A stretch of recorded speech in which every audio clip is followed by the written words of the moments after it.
त्यांच्यावर सुषमा अंधारे शिवसेनेचे उभाटा नेते यांनी पण टीका केलेली आहे. रुपाली ठोंबरे ज्या त्यांच्याच पक्षाच्या आहेत त्यांनीसुद्धा टीका केलेली आहे. मध्यंतरीच्या काळात रुपाली ठोंबरेंनी यांच्यावर कारवाईसुद्धा पक्षाने केलेली आहे. पण या सगळ्या कडे दुर्लक्ष करत रुपाली चाकणकर या सगळ्या प्रकरणामध्ये सही सलामत बाहेर पडतील अशी पुन्हा एकदा चिन्ह दिसत आहे.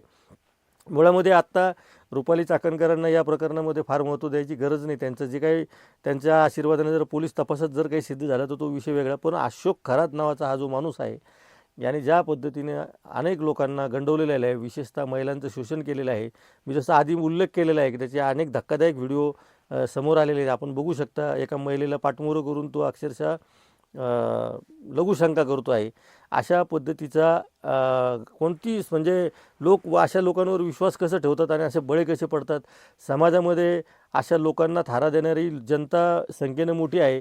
एक वेळेस असं वाटतं की अशा लोकांना अशा पद्धतीने जर त्यांना कळतच नसेल तर अशा लोकांची अशीच फसवणूक झालेली परवडते असं सुद्धा कधीकधी उद्वेगजनक भावना मनामध्ये निर्माण होते. आणि कधीकधी अशा लोकांची क्यूसुद्धा येते की ह्या लोकांना कोणी येऊन फसवतं आणि बळीचा बकरा बनवतो. लोकांच्या श्रद्धा, अंधश्रद्धा, मी आतापर्यंत अंधश्रद्धा म्हटलो नाही कारण लोकांना अंधश्रद्धेच्याही पलीकडे लोक गेलेले आहेत वेगवेगळ्या पद्धतीने. कारण त्याला अंधश्रद्धा म्हणण्याच्याही पलीकडची ही गोष्ट आहे की कोणत्याही माणसावर तुम्ही कसा विश्वास ठेवता आणि त्याच्या सांगण्यानुसार कसं तुम्ही वागता आणि कोणत्या समस्या घेऊन तुम्ही या लोकांकडे जाता की त्यांच्यामध्ये त्यांचं निरसन असतं. माणसाच्या आयुष्यामध्ये अशा कुठल्या समस्या असतात की ज्या एखादा महाराज सोडू शकतो. तो स्वतः महाराज का झाला याचा शोध कधीच कोणी घेत नाही. अशोक खरातसारखे असे अनेक जण आहेत. आता काही जणांचे नावं आपण घेतले तर वादग्रस्त त्यांचे अनुयायी रोज बिल्ले लावून फिरणारे सुद्धा काही आहेत की त्यांना असं वाटतं की आपण या माणसाच्या मागे राहिल्यामुळं आपल्या आयुष्यामध्ये सगळी उत्क्रांती होत आहेत. अनेक जणांचे बिल्ले लावून फिरत असतात.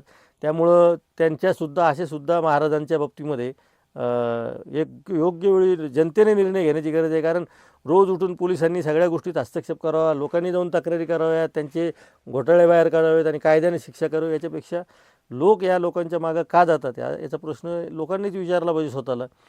आता या अशोक खरातच्या या प्रकरणामध्ये आणखीन काय काय माहिती येते, यामध्ये राजकीय लोकांचे काय धागेदोरे सापडतात ते सुद्धा बघणं खूप रंजक ठरणार आहे.